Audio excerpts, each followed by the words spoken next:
8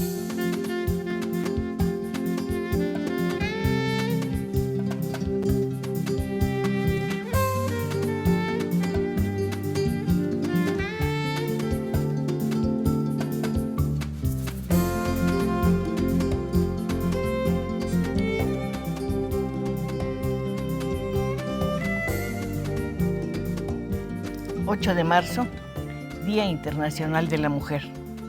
Es el momento de decir no más violencia contra las mujeres, no más discriminación hacia las mujeres, no más impunidad para sus agresores. Dicho lo anterior, como siempre, le doy la bienvenida a nuestro estudio de Canal 11 y lo invito a que llegue aquí a través de nuestras líneas telefónicas para que converse con nuestro invitado de hoy. Se trata de una persona muy especial. Yo lo admiro mucho porque admiro mucho la fotografía, me parece un arte maravilloso. Quienes la practican o la ejercen son para mí como magos, son perseguidores de la luz o cazadores de la luz o prisioneros de la luz. Realmente no lo sé. Está con nosotros Fulvio Ecardi, no se olvide de este nombre. Yo quiero decirle que él es biólogo, investigador, documentalista, difusor de la ciencia a través de su lente. Sí, es un fotógrafo.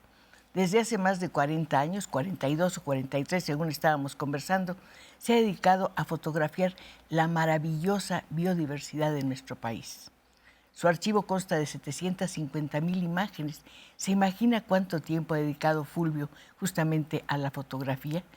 Yo quiero quiero contarle esto. La primera vez que hablé con él estaba a punto de irse a la selva. En realidad yo quise obligarlo a que viniera porque me urgía saber cómo trabaja, cómo le hace y porque había visto algunas de sus imágenes realmente fascinantes.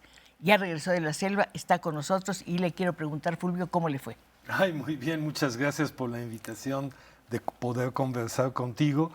La selva siempre es una gran experiencia. Entonces, en este viaje dividimos el viaje en dos partes, porque no solo estoy fotografiando o grabando ahorita mucho en video la diversidad biológica, la vida silvestre de la selva o de diferentes ambientes, sino también estoy trabajando en lo que decimos el uso sustentable de los recursos naturales. Importantísimo. Entonces, por un lado estuvimos en la estación de Chajul, que es una estación en Montes Azules, y trabajamos una historia de una mujer que tiene 60 cámaras trampa en la selva y con esto puede ver los movimientos de los mamíferos y en particular del jaguar. Esto lo hacemos junto con Natura Mexicana, que es la que maneja la estación de Chajul. Y luego otra parte del viaje lo que hicimos fue a ver las cultivaciones, plantaciones de cacao, que es otro tema. Ya habías hecho el tema, ya habías abordado el tema, también el del café. Así es, el del café es una historia muy larga, hace muchos años, junto con un gran amigo, que desafortunadamente después falleció, hicimos un libro sobre el café en el mundo, cómo se cultiva el café en el mundo. Entonces es un tema que me ha gustado siempre. ¿Y el chicle? Y el chicle es otra historia. El chicle también es una historia Es fascinante. Fascinante, de más de 20 años en colaboración con el consorcio chiclero, con Manuel Aldrete, que es un poco el motorcito de todo lo que es Chixá. ¿Cuántos viajes has hecho a la selva lacandona? Ay, no sé, no sé. Esto me importa porque cada una de tus experiencias nos da una visión de lo que está pasando con la selva.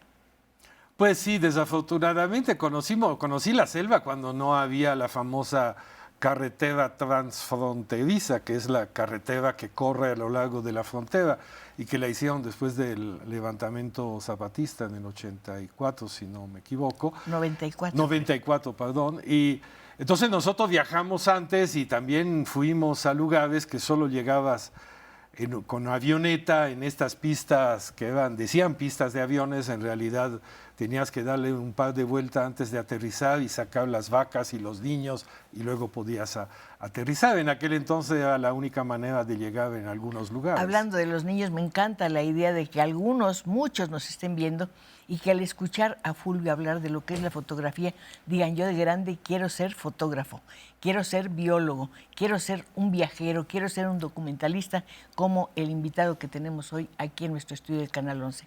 Fulvio es de origen italiano, desde 1970 vive en México y se nacionalizó mexicano.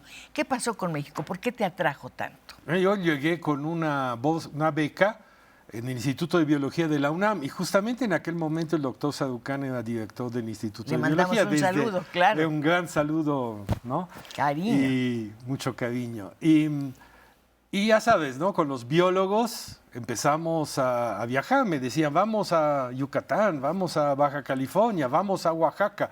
Y en aquellos años no había fotógrafos. Perdón que te pregunté, ¿qué sabías de México antes de venir aquí? Muy poco en realidad. No sabía mucho de México. Había leído algo de Octavio Paz, me acuerdo, y cosas así. Bueno.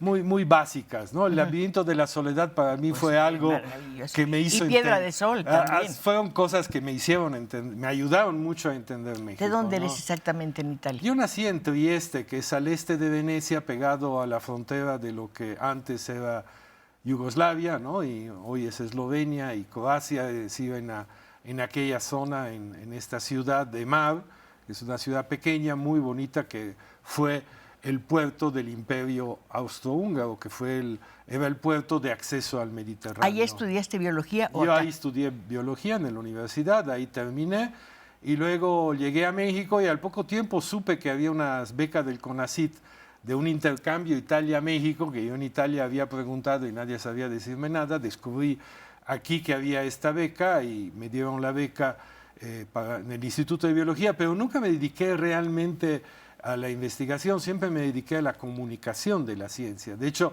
el primer año de la beca hice un librito con otro colega que se llama ¿Qué hago si me muerde una serpiente?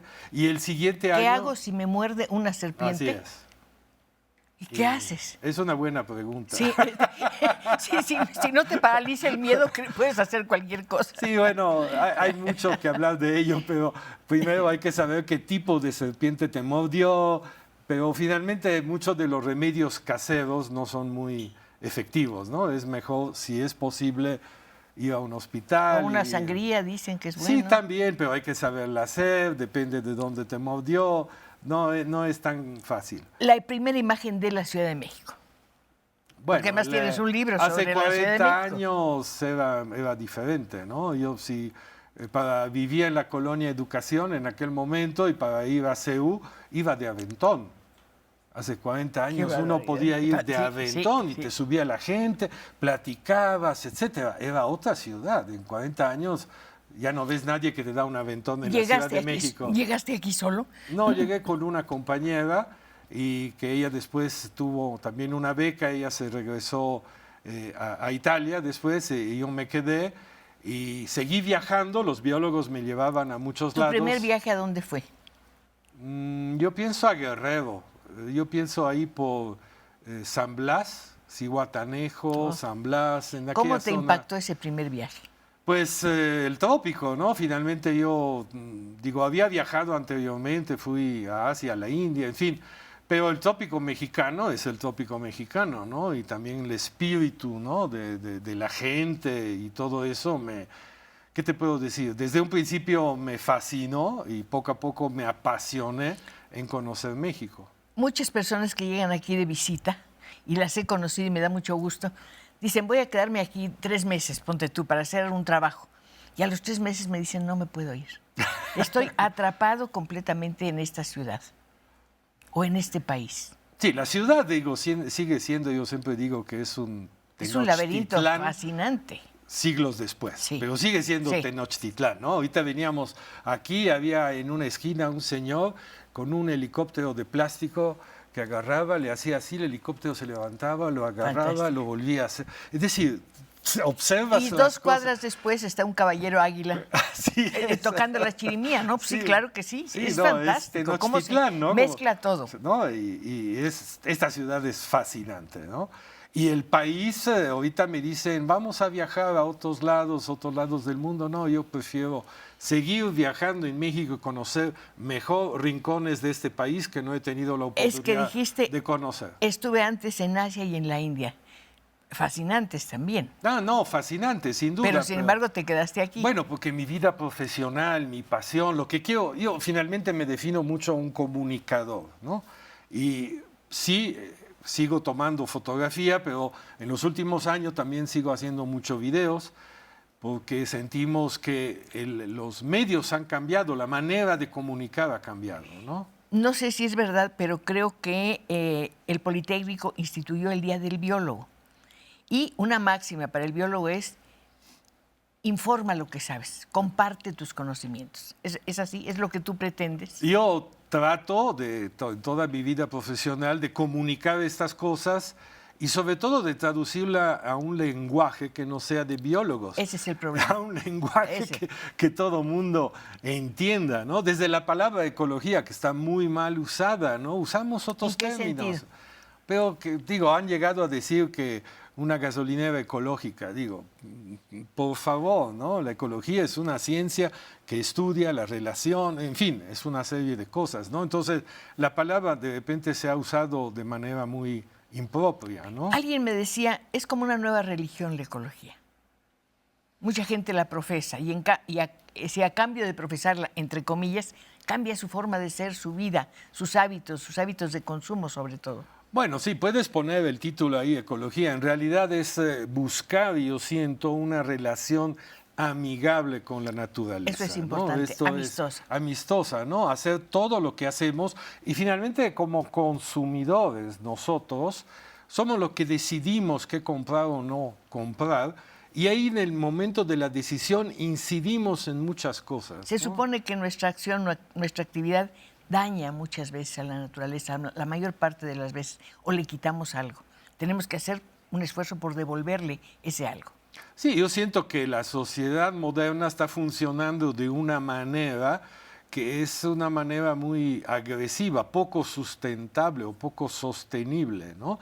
En realidad existe el conocimiento para tener una relación mucho más sustentable de los recursos que necesitamos para nuestra vida. Existe el conocimiento, pero ¿lo conocemos todos? No, uno, no lo conocemos todos. Dos,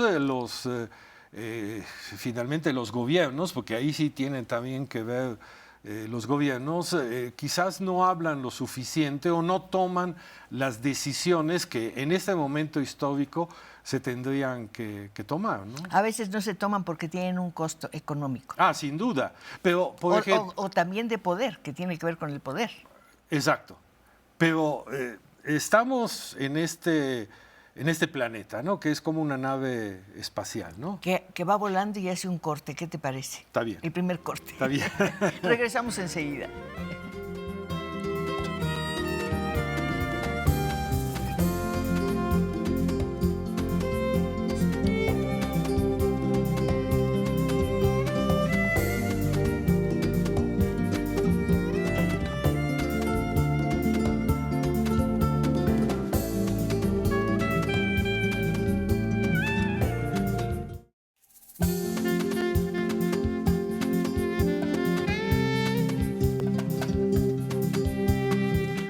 Me encanta que ya hayan aceptado la invitación para llegar aquí a nuestro estudio de Canal 11 a través de las líneas telefónicas.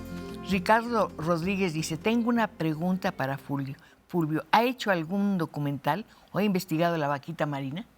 No, la vaquita marina no la he trabajado. Conozco muy bien y he trabajado por muchos años, como 15 años, en el Golfo de California y también fui muchas veces al Alto Golfo, pero en lo particular la vaquita marina no he trabajado. ¿Pasa algo con la vaquita? Yo creo que es el más célebre de los animales en vías de extinción. Pues desafortunadamente... Porque hay muchos otros.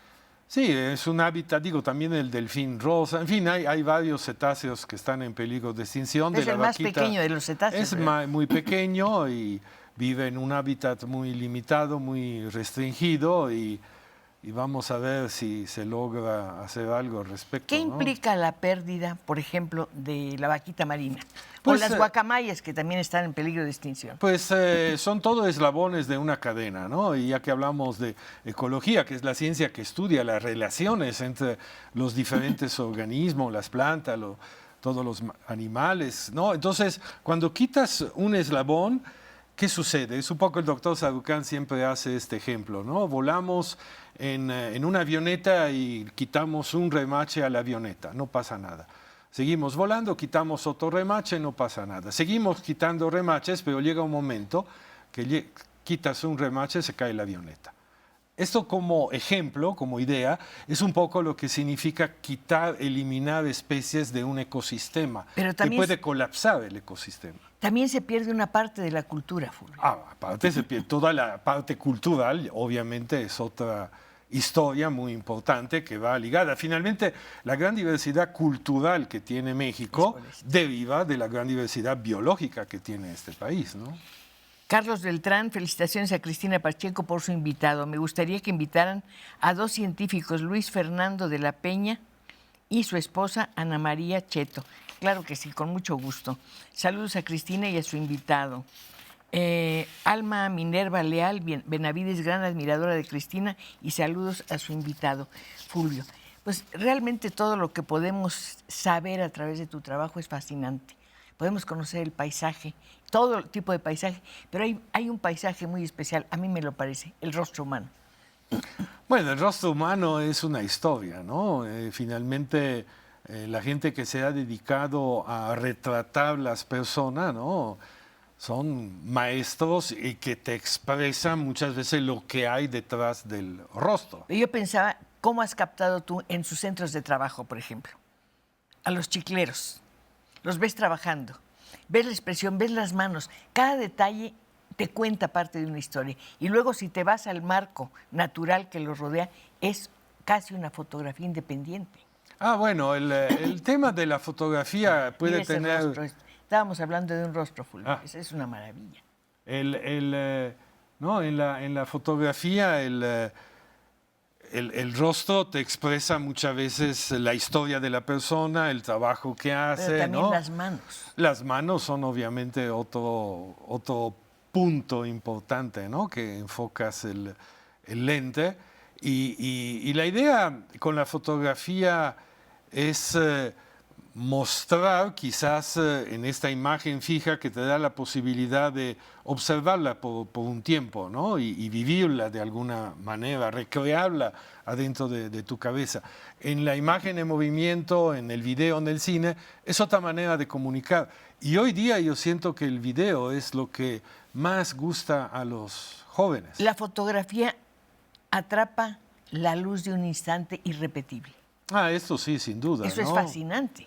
Sí, esto es fascinante y realmente uno ve fotografías y yo siempre he dicho, he recomendado a jóvenes que empiezan a fotografiar y que quieren ser fotógrafos, ve lo que han hecho los grandes fotógrafos y ponte del lado del fotógrafo.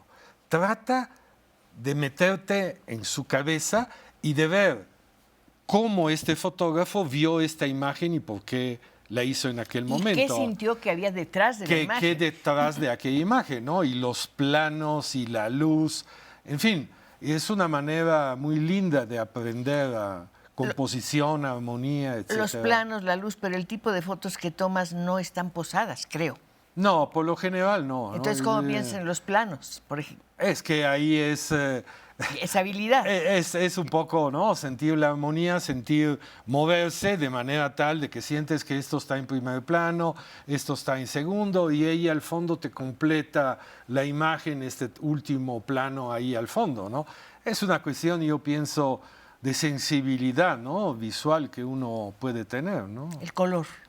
Bueno, el color, yo siempre he fotografiado en color, en realidad, aunque últimamente he hecho algunas cosas en blanco y negro. Miento, al principio yo empecé blanco y negro. Al principio Eso empecé es en blanco y interesante. negro. ¿Qué te da el blanco y negro y qué te da el color? Es una buena pregunta. A veces últimamente he hecho que algunas fotos en color la pongo en blanco y negro y luego digo cuál de las dos funciona. Y a veces uno tiene que pensar y hacer, esta foto va en color. Si la haces en blanco y negro, tienes que cambiar el chip. Es como un escritor. Piensa en un tema y dice, esto va para cuento, no para cuento largo, para novela. Uno sabe. Además, en el blanco y negro hay un elemento que a mí me parece fantástico, que es el dramatismo que puede tener una fotografía. Así es. Ahorita, por ejemplo, estamos en un proyecto posiblemente que fotografiaremos, vamos a fotografiar algo de la selva seca o algo del desierto. Y yo de repente el desierto y la selva seca también lo siento muy en blanco y negro, ¿no? Es decir, es cómo te acercas y cómo te otra vez, cómo tienes el chip adentro y puedes ver en color, en blanco y negro. El desierto no es el vacío. No, para nada. No, el desierto está lleno de vida. Lleno de vida. Uno no imagina cuánta vida hay. Y las ¿no? flores, por ejemplo, las flores del desierto. Después de una lluvia que todo el desierto está en flor, es algo muy espectacular, ¿no? Es muy extremoso todo en el desierto. El desierto es el silencio. También es el silencio, pero nunca hay un silencio así absoluto. Siempre hay algo de presencia, siempre escuchas algo. La fotografía tiene ritmo, tiene sonido. Es una buena pregunta. Ahí depende, a mi modo de ver, si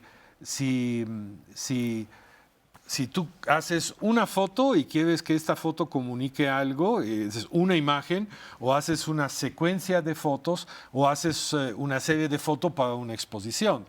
Como el águila real que hiciste el año pasado. Por ejemplo, ¿no? Entonces, no solo tienes que pensar en la foto como algo aislado, cada foto, sino como también parte de un conjunto y de un discurso. ¿Piensas en la luz que le va a dar a tu fotografía? Mucho. No la que captaste, sino la luz que la va a bañar. Bueno, yo te puedo decir que la luz en general en el mundo de la fotografía para mí es primordial, ¿no? En realidad yo casi en todo mi trabajo no he usado luces artificiales, siempre he usado luz natural. Por eso pregunté al principio, ¿la luz te guía o tú la vas a buscar? Bueno, no, en primer lugar siempre digo hay que estar en el lugar correcto antes del amanecer, bastante antes del amanecer, y jugar y trabajar con la primera luz del día, que para mí por lo general son momentos mágicos. La primera luz del día. La primera luz del día. Puede ser antes del amanecer, cuando todavía, ahorita que fuimos en la Lacandona y en las plantaciones de cacao, era así, 20 minutos antes del amanecer, la neblina, y empieza a entrar la luz, y luego cómo se va levantando la neblina, y cómo entran los rayos. Es decir, son momentos mágicos, ¿no? que tienes que estar ahí en el momento correcto y en el lugar correcto. Por las fotos que vi, no las conozco todas, en muchas hay el elemento de la neblina o el humo. Bueno, el humo también es otro asunto. Ahí sí entramos un poco en la magia, ¿no? El copal. Ahorita últimamente fotografiamos a unos señores mayas que hacían una ceremonia para la milpa, para la buena cosecha, y entonces tenían el copal, ¿no? El copal era el humo, y el humo es magia, ¿no? El humo es magia y también es una tela, es una cortina. Es una cortina, puede ser una cortina. Que envuelve un misterio. También, claro. Muchos de los animales que están en peligro de extinción tienen que ver con ceremonias religiosas. Sí, claro.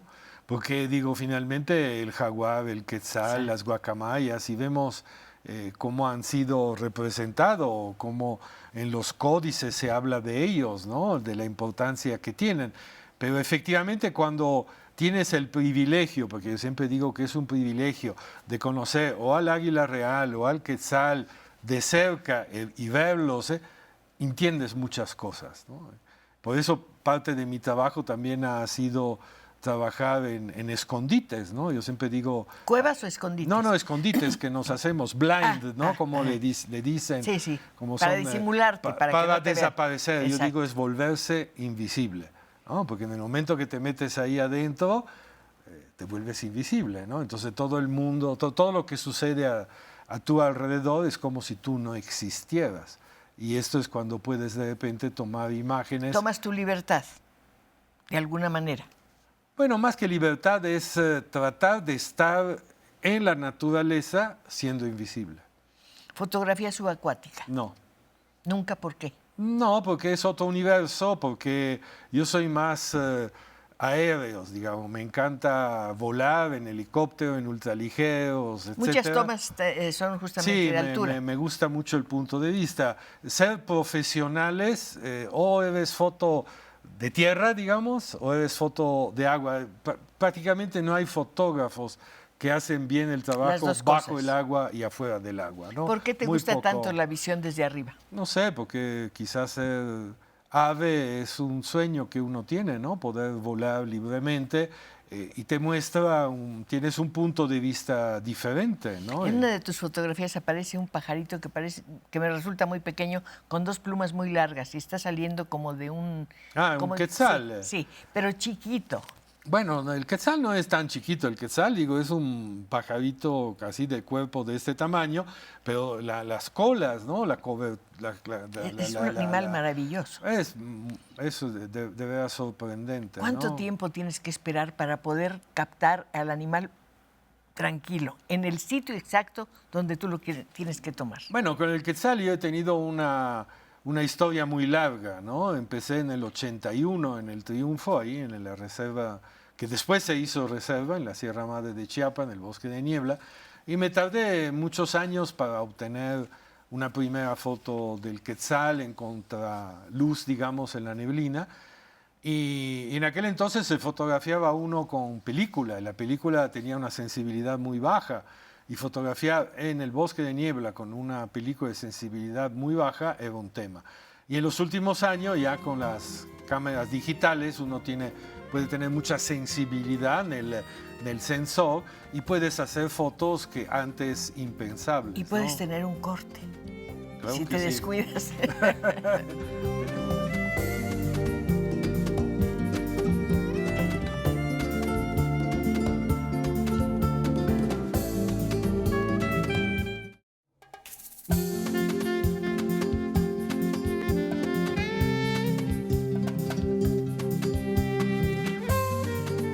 No cabe duda que ustedes que están ahí, justamente donde nos acompañen, desde donde nos acompañen, estamos en completa comunicación. Hace un momento estaba comentando con el doctor que yo siento, sí, doctor en biología. No. En Italia todo te hacen doctor en ciencias biológicas. Aquí licenciado. Sí. Estábamos comentando que uno de los problemas es que no hay suficiente comunicación para las personas que no somos científicos. Y doña Alejandra Samarripa dice: hola, yo tengo una pregunta respecto al trabajo que hace sobre comunicar ciencia.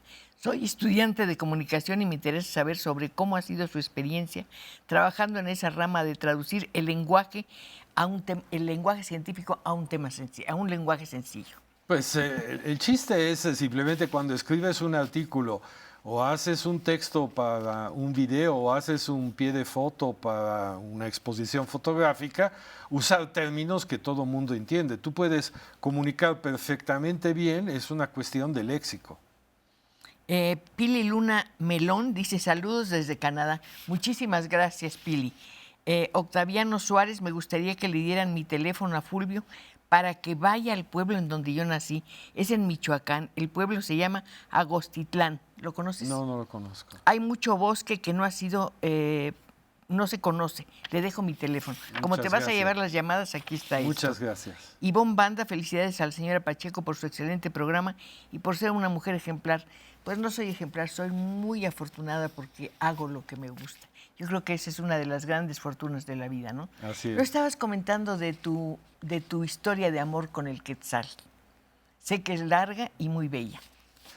Pues sí, es un animal que me fascinó desde cuando leí, ¿no? Que para las culturas prehispánicas tenía un significado muy importante. Luego me tocó ver en Viena el original del penacho de Moctezuma, ¿no? Y finalmente me atrajo mucho la idea de que cambiaba de color, ¿no? Que finalmente no es un color, Es tornasol. Es un problema de iridescencia, ¿no?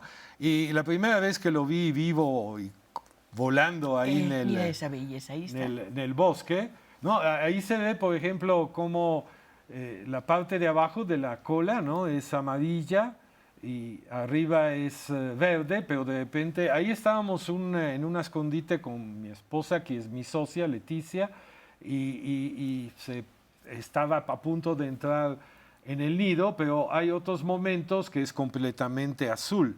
Si tú mueles una pluma de quetzal, es gris, no tiene colores, no tiene pigmento. Es una cuestión de iridescencia mezclado con el efecto Tyndall. El efecto Tyndall es un efecto por lo cual vemos el cielo azul. ¿Por qué vemos el cielo azul cuando, digo, ahí es verde? ¿No? Ahí sí no hay cuestión de iridescencia particular, pero quizás hay otra en el cual se ve que es azul, más adelante quizás. Es de una belleza extraordinaria. Y con esta, en aquella foto pudimos congelar el movimiento con estas nuevas cámaras que tienen una sensibilidad muy alta. Entonces puedes usar un 2.000avo de segundo para congelar. Esto es, todo este trabajo se hace estando escondidos en un... es lo que decías hace un ¿no? momento. En un escondite, valga la redundancia, ¿no? Para que no sea, no intimides al animal y que el animal ve ahí el escondite, que está todo de camuflaje. Cuando nos vamos, dejamos en lugar del lente quizás una botella con cinta negra que parezca el mismo lente, ¿no? Llegas en el escondite, te metes ahí y te quedas todo el día ahí escondido. Íbamos en la historia de amor. ¿Qué pasó? Entonces, cuando lo vi volar y que efectivamente cuando lo ilumina de alguna manera el sol, ¿no? Y va volando y tú ves cómo cambias de color, porque por el hecho que es una iridescencia, ves cómo pasa del verde al amarillo al azul. Y dije, wow. Y es un ave pequeña, pero cuando está perchada enfrente de ti, te impone, tiene mucha presencia. Entonces empecé a entender y al mismo tiempo leía todo lo posible que se había escrito antes del quetzal. Se pensaba en aquel momento que casi no había quetzales en México, se pensaba solo en Guatemala, ¿no? Y finalmente, cuando fui la primera vez al triunfo, estimulado por don Miguel Álvarez del Toro, un gran naturalista, y yo conviví mucho con él, con sus hijas, con Becky, etcétera, y ellos me dieron la oportunidad de conocer Chiapas y fue gracias a él que llegué la primera vez al triunfo y dije, ay, qué maravilla es esto, qué maravilloso lugar. Y ahí empecé todo un proceso y luego llegó mucha más gente y finalmente años después se pudo declarar reserva de la biosfera y hoy día todavía es un lugar muy espectacular. Mira esta maravilla. Bueno, este es el águila real, este es el macho del águila real. Ahí está el pavón, abajo a la derecha, apenas se ve el pavón. Este es el hábitat del águila real.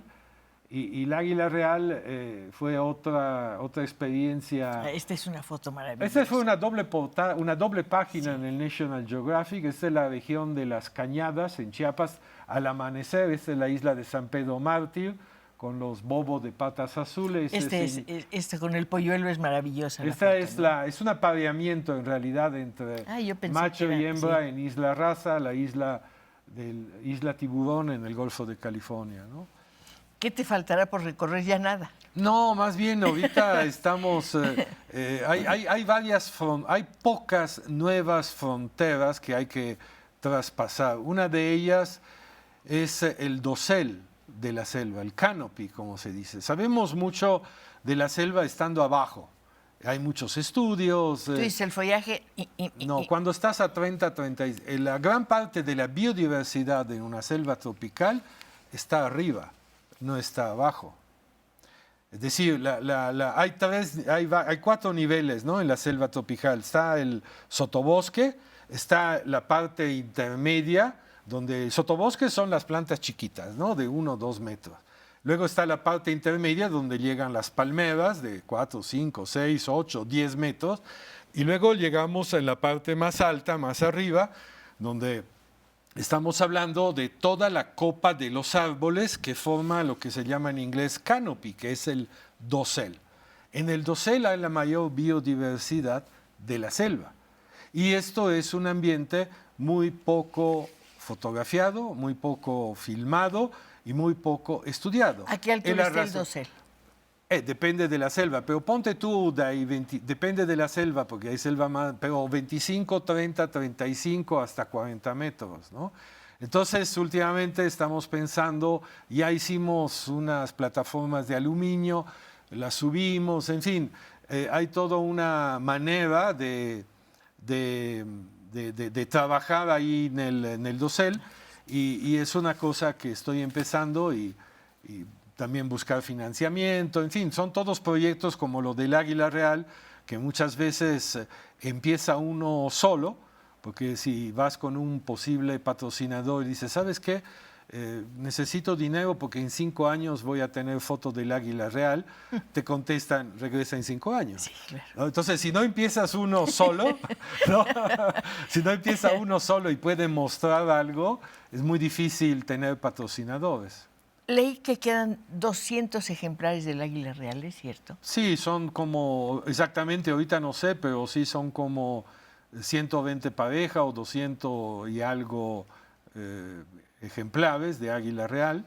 Son muy pocos en realidad. Posiblemente hay alguno más, pero en regiones que no se han visitado por cuestiones de seguridad. Sí, ¿el águila real tiene que ver con el águila arpía? No, la águila arpía es un águila, es el águila de la selva Sí, tropical, es que bellísimo. aparentemente en México es mucho tiempo que no ven una. Han visto hace algunos años una en Yaxchilán, no sabemos si anida, pero es muy difícil de ver, es un águila muy fuerte, Enorme. con las alas es más compacta, porque puede volar justamente en el dosel, quindi tiene una manovrabilidad mucho mayor que el águila real, que es una gran planeadora, que planea y observa desde lo alto ¿El águila real a qué velocidad puede volar? Bueno, volar, el águila real por lo general no mueve mucho las alas. Puede llegar a 150 kilómetros por hora cuando va en picada, ¿no? Pero siendo un animal grande, un ave grande, mover las alas es mucho gasto energético, por lo cual ella aprovecha las corrientes de aire ascendente, Fantástico. abre las alas y Como se planeando. deja caer y eventualmente agarra otra vez un ascendente, sube otra vez y todo el tiempo planeando, es decir, sin mover las alas, como un planeador. El hecho que mueva las alas sí lo hace para levantar vuelo a veces, etcétera, pero la velocidad la alcanza cuando va en picada a buscar una presa. Tenemos que ver qué nos comentan. Sí, Mónica Prieto, felicidades a Fulvio. Es un placer escucharlo. ¿Tiene algún portal en internet? Mío no. Ahorita lo que estamos más bien trabajando es, como te decía hace rato, el uso sustentable de los recursos naturales. Y tenemos una plataforma que se llama conecto.mx y ahí pueden ver todo lo que hemos hecho, mucho en colaboración con la Conavio, que la Conavio siempre nos ha apoyado mucho, últimamente también Fomento Social Banamex, hay varios patrocinadores que quieren saber y que quieren que el público sepa quién hace bien las cosas, dónde, cómo y cuándo. Y de esto hablamos en nuestro portal. La Universidad del Politécnico. No me he acercado en este sentido para hablar de eso, vaya. Alba Adriana Aguilera Mendoza, cada programa insuperable. Felicidades a la señora Pacheco, a su invitado y a cada una de las personas que hacen posible la transmisión. Muchas gracias. Valentín Mondragón, felicidades al señor Fulvio por su trabajo del Águila Real y por sus excelentes fotografías. 750,000 piezas. ¿Cómo están ordenadas? No tengo, ni siquiera me lo puedo imaginar. Bueno, son dos mundos diferentes. El mundo de diapositivas, que yo siempre usé Kodachrome, que es una película muy estable en el tiempo y están ordenadas en unas carpetas colgantes en unos archiveros. Pero ahorita tengo 11 o 12 años ya fotografiando digital y ahí son discos duros, compactos, donde los guardas. Ya es otra manera de guardar el ¿Cuál es la material. primera imagen de esa colección? ¿Dónde empieza? Ay, caray. Eso es interesante saberlo. Bueno, yo te puedo decir que para mí yo me acerqué mucho a la fotografía en un viaje que fue un parteagua en mi vida, que de Trieste, en Italia, me fui con un amigo en Vespa a la India, por la ruta de Marco Polo. Y ahí empecé a fotografiar con una cámara, que era una cámara del este europeo, se llamaba Edixa, tenía 20 rollos blanco y negro y ahí empecé a fotografiar. Y un corte, justo cuando estás empezando a fotografiar. Vamos al corte para que encuadres bien. Claro que sí.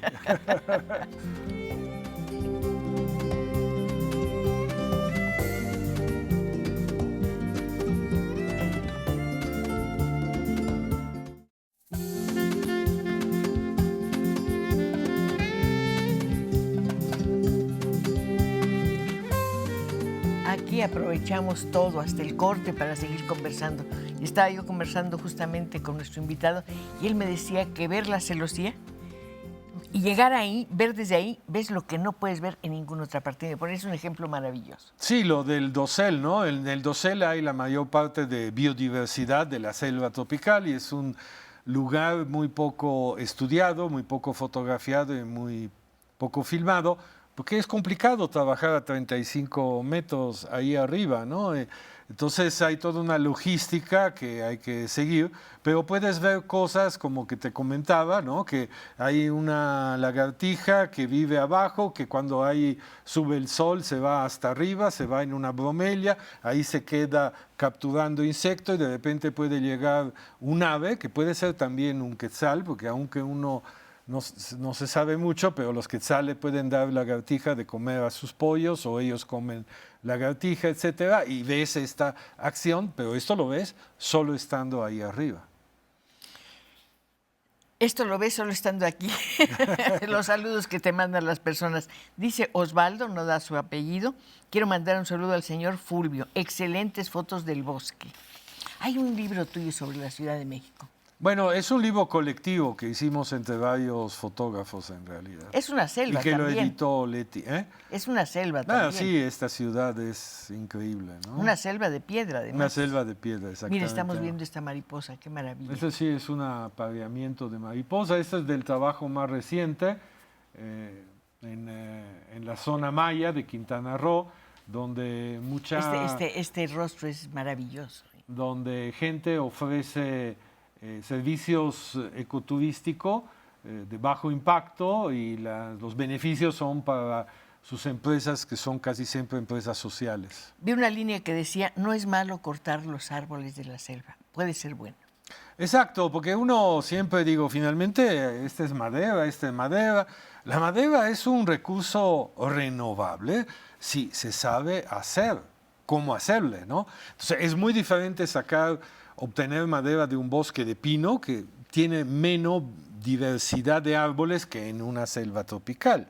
Pero hay el conocimiento hoy día de cómo lo puedes hacer en un bosque de pino y cómo lo puedes hacer en una selva tropical. Y en los bosques de pino hoy día hay organizaciones, hay pueblos, todo lo de pueblos mancomunados, lo de Ixtlán. ¿Qué es lo de Ixtlán? Ixtlán es un poblado. ¿Qué es lo de Ixtlán? ¿Qué pasa ahí? No, simplemente Ixtlán es un poblado de Oaxaca que junto con otros aprovechan de manera renovable, sustentable sus bosques. Es decir, hacen un inventario forestal, saben dónde cortar, cuándo cortar, cómo cortar, tienen reforestación, tienen vivero, cuidan el crecimiento de los árboles chiquitos. Es decir, es toda una ciencia forestal que tienes que aplicar para poder obtener madera de un bosque y hacerlo de manera que se mantenga en el tiempo. Algunas de tus fotos tienen que ver con los aserraderos. Pues sí, porque el aserradero es parte de un eslabón, ¿no? De un proceso. Entonces, no hay que ver que todo esto es malo, hay que saberlo hacer. Lo que es muy bonito es que pones la actividad humana en el contexto de la naturaleza. Eso me encantó. Es esto que un poco en los últimos años le he dado más énfasis a mi trabajo, que es el de mostrar la relación hombre-naturaleza. Nosotros dependemos y necesitamos la naturaleza, pero también buscamos una manera más amigable de hacerlo, ¿no? Jorge Soria, saludos desde Perico, Sinaloa. Muchas gracias. Rafael Jiménez Morones, hola, saludos desde Houston, Texas. José Alfredo, felicidades a Fulvio. Tengo una pregunta. ¿Cuál será la diferencia entre sostenible y sustentable? En realidad son sinónimos. Es lo mismo. Es lo mismo, sí. Sandra Tapia, felicidades a Cristina por su programa y al invitado. Fulvio, ¿qué mensaje le dejarías a los jóvenes que quieren dedicarse a la fotografía? Bueno, como decía hace rato, en primer lugar, ver lo que han hecho otros fotógrafos y ponerse del lado del fotógrafo. El otro, pensar qué es un tema que te apasiona. Piensa en un tema que te apasiona y aquel tema que quieres comunicar, aquel tema. Entonces, concéntrate y trabájalo con diferentes lentes, con diferentes luces, en diferentes momentos, ¿no? Y ves finalmente y muestra este material a otra gente y ves cuál es el efecto que obtienes con tus imágenes. Y así vas afinando tu trabajo y tu ojo. Algún joven fotógrafo tal vez diga, a mí me gustaría hacer un libro sobre orquídeas como el que hiciste tú.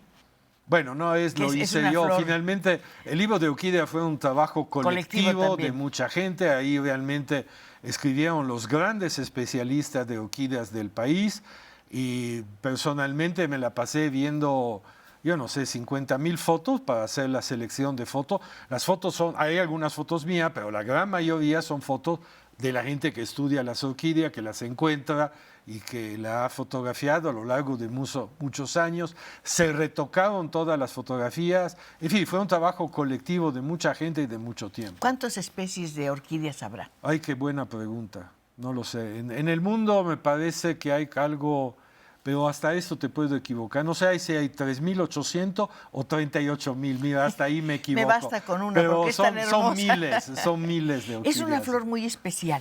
Sí, las orquídeas son algo muy... Es muy sensible. Es que tiene en esto de la polinización y cómo atrae los insectos y no, de repente imita lo que te comentaba, hay orquídeas que imitan el cuerpo de una abeja y la abeja que llega a polinizarla, como se aparea con la orquídea. Y las orquídeas también tienen todo esencias, hasta podría decir feromonas, para atraer el agente polinizador. La mayor parte de flores lo hacen por cuestiones cromáticas, por ejemplo, y las orquídeas no. Es decir, son mecanismos que han coevolucionado a lo largo del tiempo, a veces muy específicos, muy puntuales y fascinantes. Miguel Ángel Rodríguez, saludos desde Saltillo a todos y muy buen programa. Una pregunta, ¿cómo hacer trabajo de comunicación para integrar a comunidad y juventud en esas ramas de sustentabilidad? Sí, la palabra sustentabilidad también es una palabra que se está usando mucho, ¿no? Y es difícil explicarla en dos palabras, ¿no? Pero bueno, si le interesa el tema, lo invito. Vaya a ver en conecto.mx lo que hemos hecho y ahí hay mucho ejemplo de gente que hace las cosas de una manera sustentable. ¿Cómo defines sustentable tú? Bueno, es usar los recursos naturales de una manera tal que se mantengan en el tiempo. Y evitar lo más posible el daño. Obviamente, digo, si tú lo haces de una manera sustentable, haces que se mantengan a lo largo del tiempo. Sacas lo que necesitas, pero los recursos naturales siguen reproduciéndose y funcionando para que sigan adelante en el tiempo. Felicitaciones a Cristina Pacheco y a Fulvio. Estoy escuchando a un científico y a una persona que nos hace valorar lo que tenemos en México y nos invita a cuidarlo. Te dice la señora Carmen. Gerardo dice, estoy extasiado con el tema del quetzal. Es que es un tema, es que los animales son mágicos también, ¿no? Bueno, tiene su magia, sí, o podría decir, tiene su presencia y cada animal tiene su energía, digamos, ¿no? Entonces...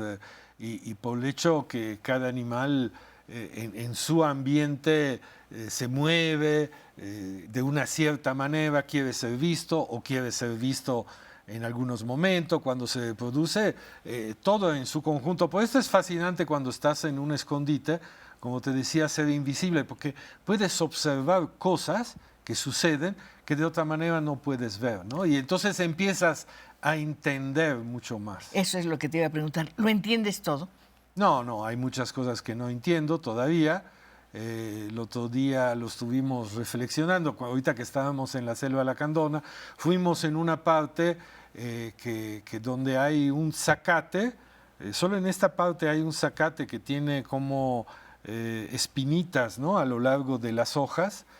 Y la muchacha que trabaja, la señora que trabaja esto de la cámara trampa, dice, aquí llegan muchos mamíferos y el jaguar, etcétera, pero nunca hemos fotografiado las presas aquí. Es decir, el venado y eso. Dice, ¿por qué, no? Entonces lo estuvimos reflexionando y luego dijimos, claro, cualquier persona, cualquier animal que aquí camina hace ruido. Entonces, como presa, yo no puedo estar ahí porque me detectan de una manera inmediata. Es decir, muchas cosas de la naturaleza la vas observando, luego la discutes con colegas y finalmente puede ser que tienes una explicación de algo. Estoy extasiada con el tema del Quetzal, ya lo habíamos dicho. Me encanta, y tuve el placer de conocer a José Pepe Chambord. Sí, claro. ¿Quién es? Es un lacandón, lo conocí en el pasado.